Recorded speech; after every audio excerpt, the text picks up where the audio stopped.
The New York Islanders are still reeling from their third period collapse against the San Jose Sharks. We'll talk about what the players and coaching staff are saying, and we'll dip into the mailbag to see what you, the fans, have to say. Plus, we'll preview tonight's game against the Blue Jackets. All that and more on today's Locked On Islanders podcast. Your Locked On Islanders, your daily podcast on the New York Islanders. Part of the Locked On Podcast Network, your team every day.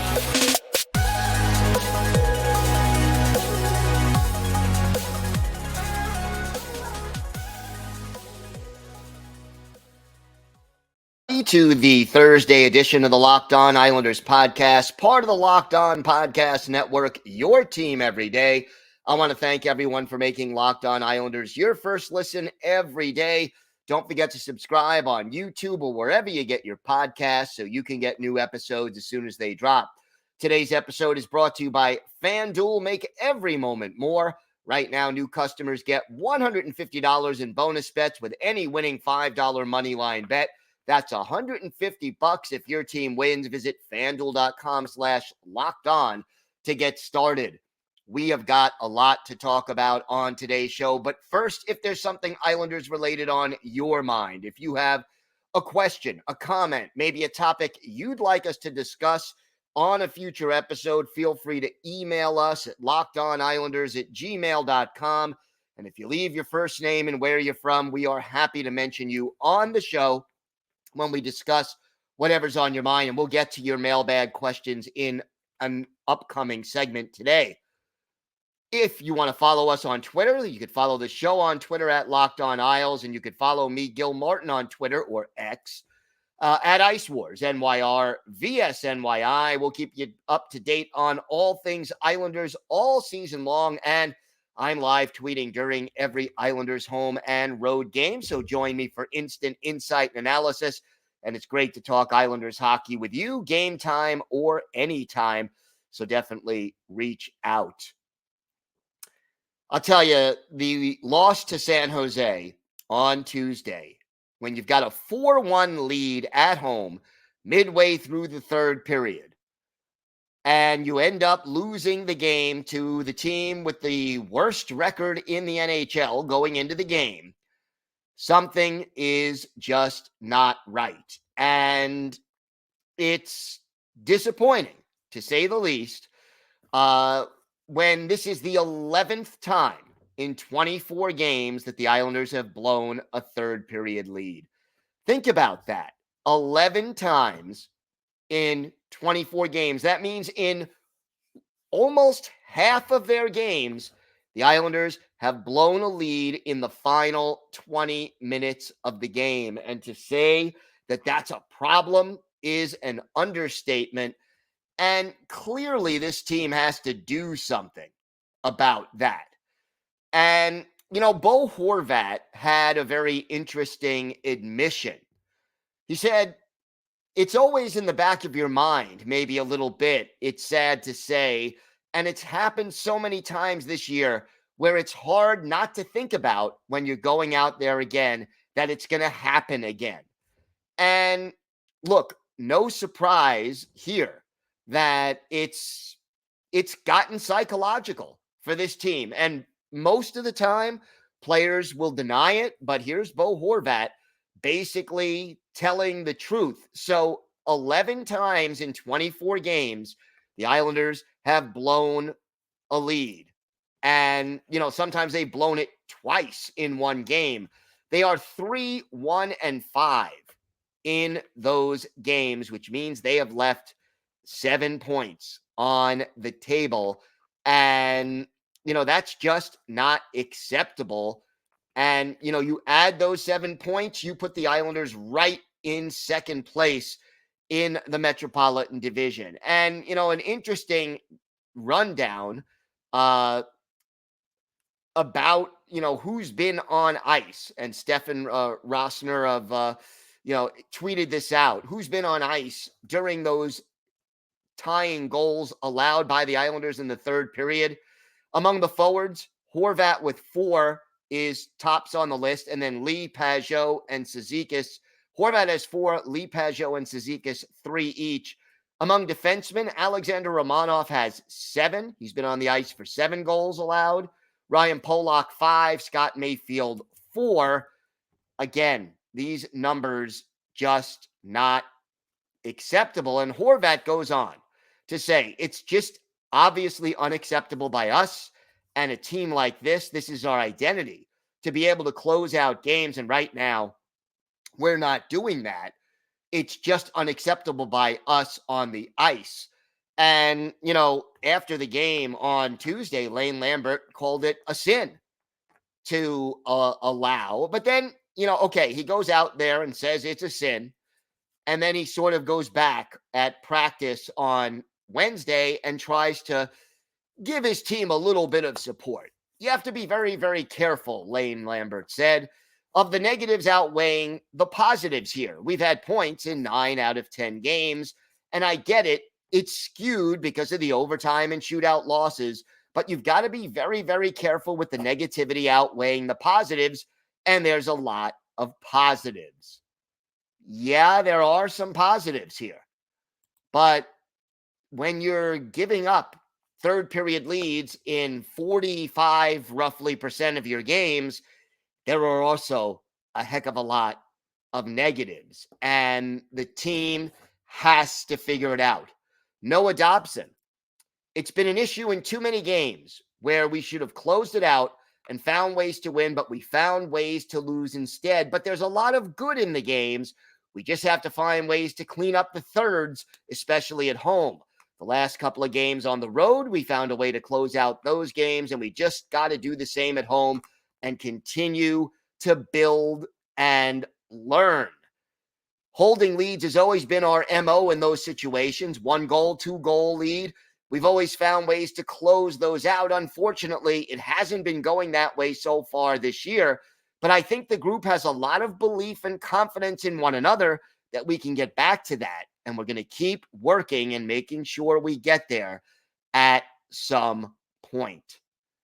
And, yeah, what else are they going to say publicly?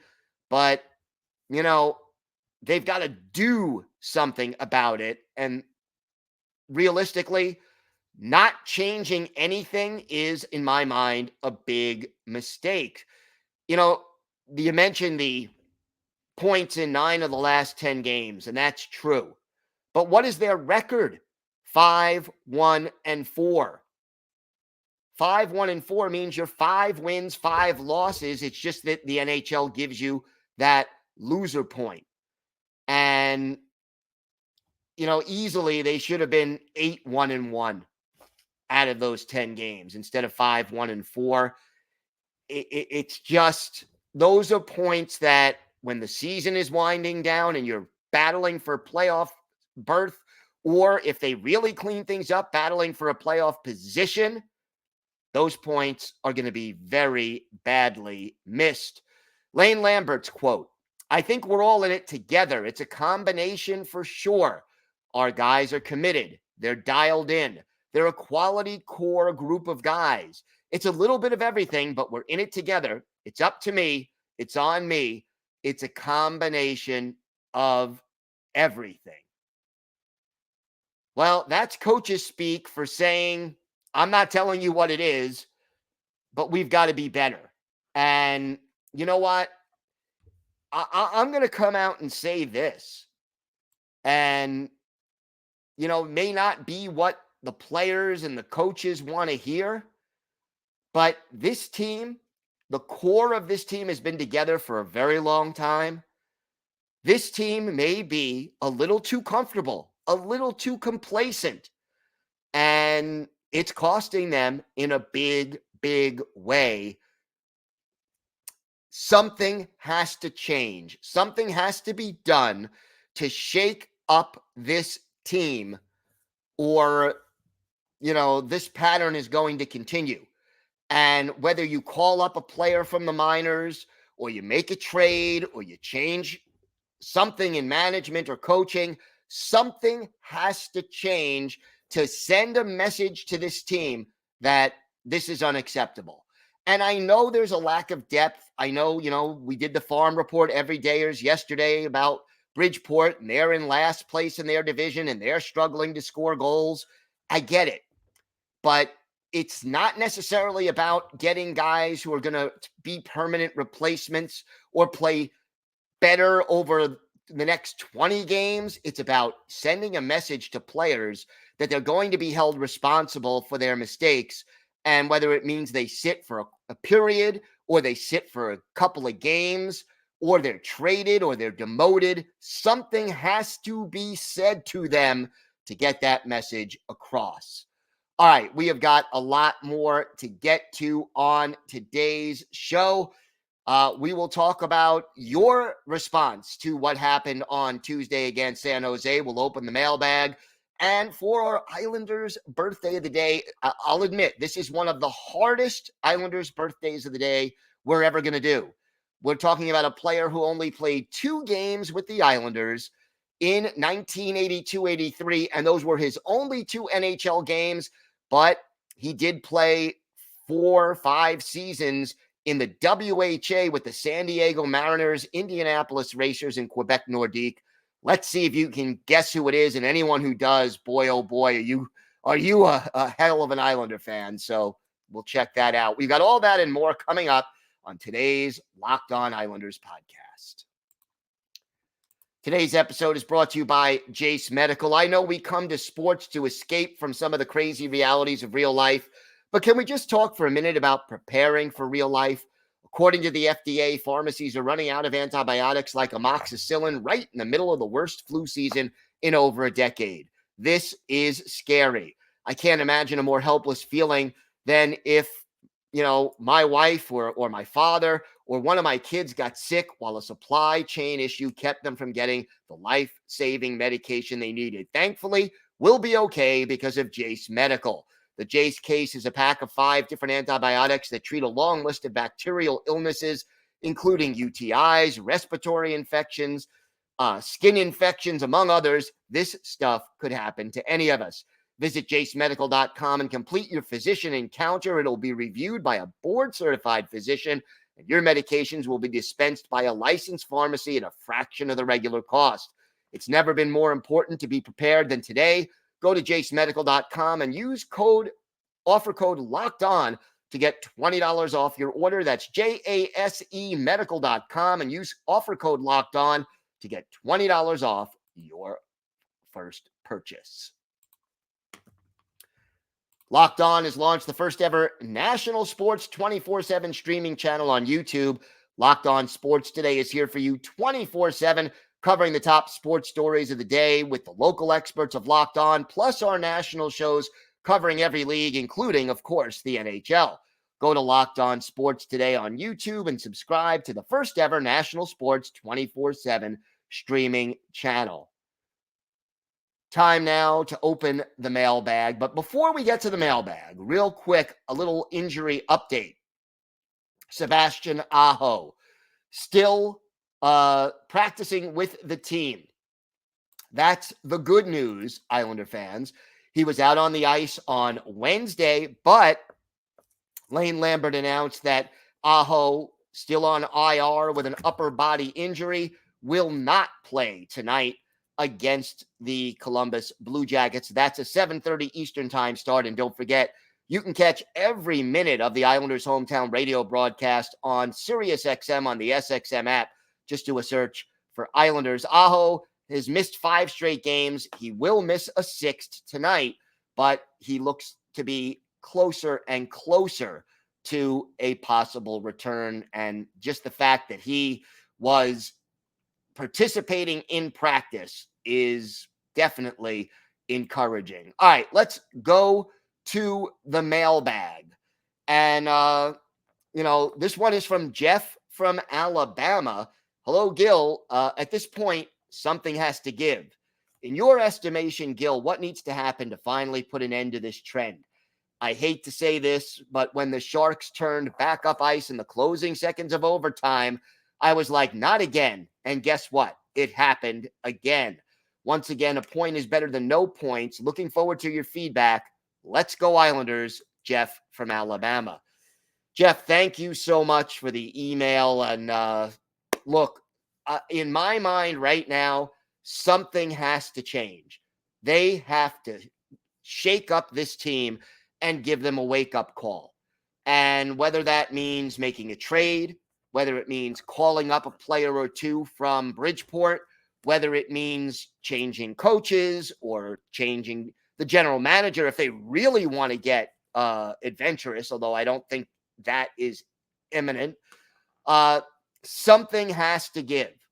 And if it means benching one of your star players for a game if they're not performing well, if it means sitting a player for a period, or even more, get that message across to this team. I definitely think, Jeff, that this team is a little too complacent and they need to figure out something to shake themselves out of this.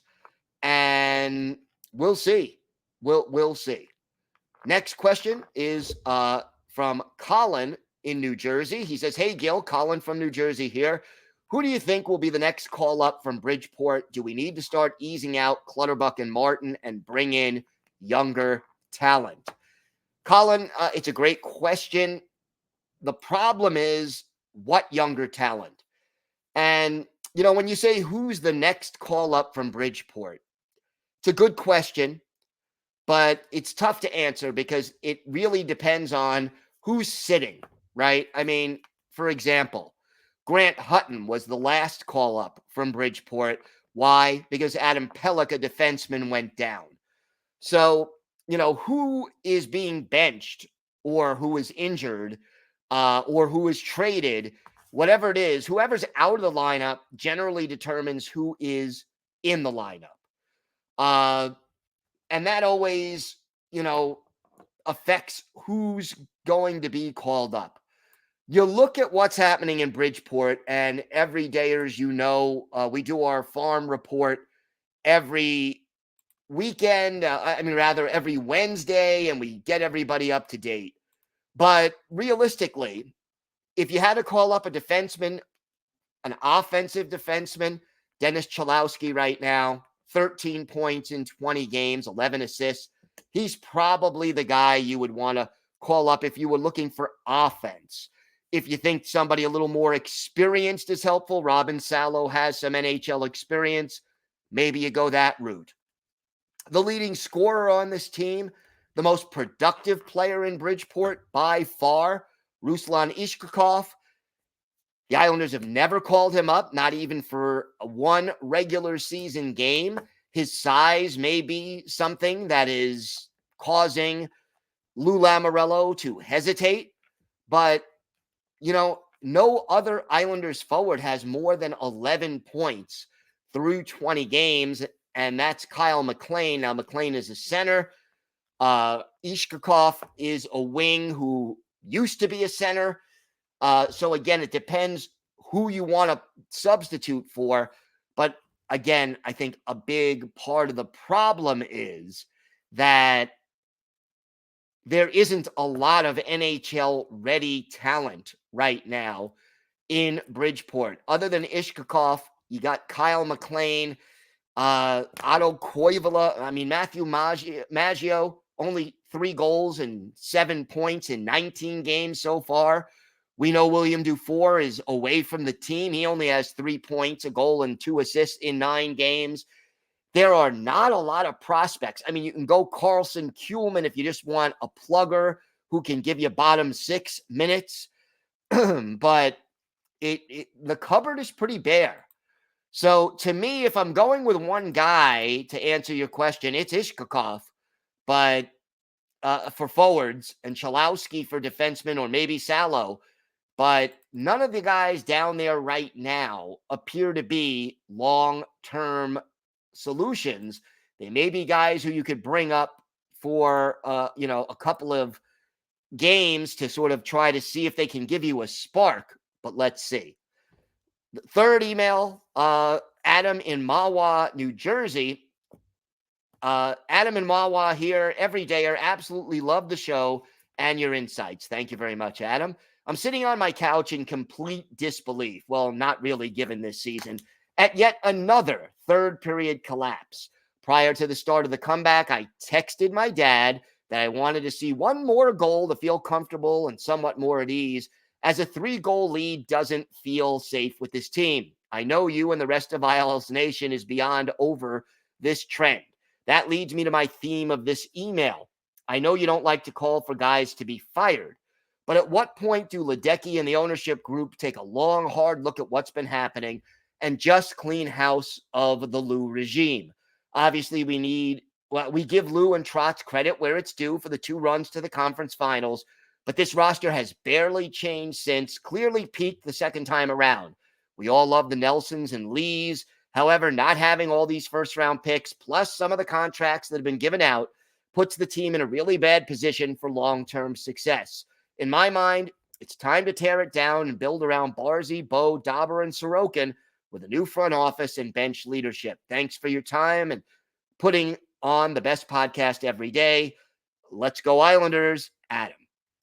Adam, thanks for the email. Look, that kind of major change is unlikely to happen even now when the team is still in a playoff spot if the season ended today, or a point or 2 out, when they have 9 points in their last 10 games. If they miss the playoffs this year, I think you got to do that. If they're out of the playoff race or very far behind in the playoff race come the trade deadline, I think you start to trade away your Pageaus and maybe your Nelsons or your Lees and start to get draft picks. You can certainly trade a Clutterbuck to a playoff contender and get something back. I think you're getting close to that point. I think Lou Lamoriello would fire Lane Lambert before he is let go. That would buy him a little more time. But I think we're getting closer to the point where, yeah, you may have to start thinking about this group has peaked. And maybe, the 4 players you mentioned prevent you from being in a total rebuild, because Sorokin will keep this team competitive in a lot of games. So, it's not like they're going to become the Sharks all of a sudden, or some of the Blackhawks, where the team is near the bottom of the league standings for 2, 3, 4 years. But I do think that we're getting closer and closer to it. And we'll see, Adam, whether or not the Islanders make a move in that direction. Change has to come. The question is, how big will that change be and when will it happen?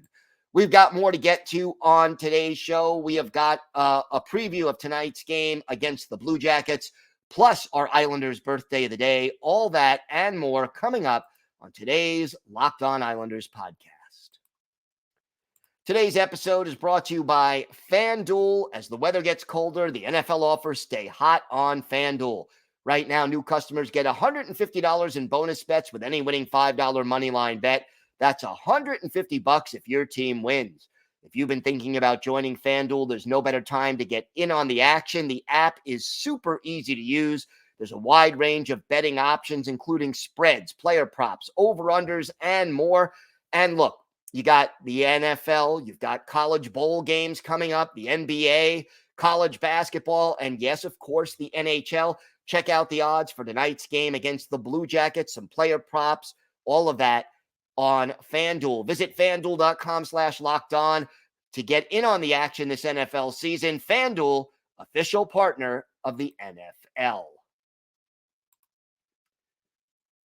Locked On has created the first ever national sports 24/7 streaming channel on YouTube. Locked On Sports Today is here for you 24/7, covering the top sports stories of the day with the local experts of Locked On, plus our national shows covering every league. Go to Locked On Sports Today on YouTube and subscribe to the first ever national sports 24/7 streaming channel. All right, tonight, Islanders taking on the Columbus Blue Jackets, 7:30 Eastern time start. Don't forget, you can catch every minute of this game on SiriusXM, the Islanders' hometown radio broadcast. Just do a search for Islanders. The Blue Jackets, well, they've lost 2 in a row and 3 of their last 4. Although they did lose in overtime to LA in their last game. They are in last place in the Metropolitan Division, 8-14-5. So they have certainly had a rough go of it this season. And look, it's sort of been a consistent problem for this team. They are 30th in goals against, and that's where their weakness is. They're 14th, middle of the pack in goals scored. The penalty kill, top 5 in the league. They're 4th, 87.2% kill rate. But the power play, really, really struggling. They are 26th in the league, only a 13.8% success rate. Goaltending, they have 2 goalies. They're both struggling. Elvis Merzlikins, who played in that game against LA, a 3.10 goals against average, a 9.10 save percentage. Backup is Spencer Martin, 3.20 goals against average and a 9.02 save percentage. Zach Werenski leading the team with 19 points. 18 of those are assists. Boone Jenner has 13 goals. You look at the line combinations. Jenner, Johnny Gaudreau, and Justin Danforth are the top line. Dmitry Voronkov centers Igor Chinnikov and Cyril Marchenko. A lot of tongue twisters here. On the second line, Adam Fantilli, the hotshot rookie. He is the third line center. Kent Johnson and Alexander Texier on either side of him. Sean Curley centers the fourth line. Emil Bemstrom and Mathieu Olivier are his wingers. Zach Werenski and Andrew Peak, the top defense pair. Ivan Provorov and David Jurasek are the second pair. And then Jake Bean and Nick Blankenberg are the third pair.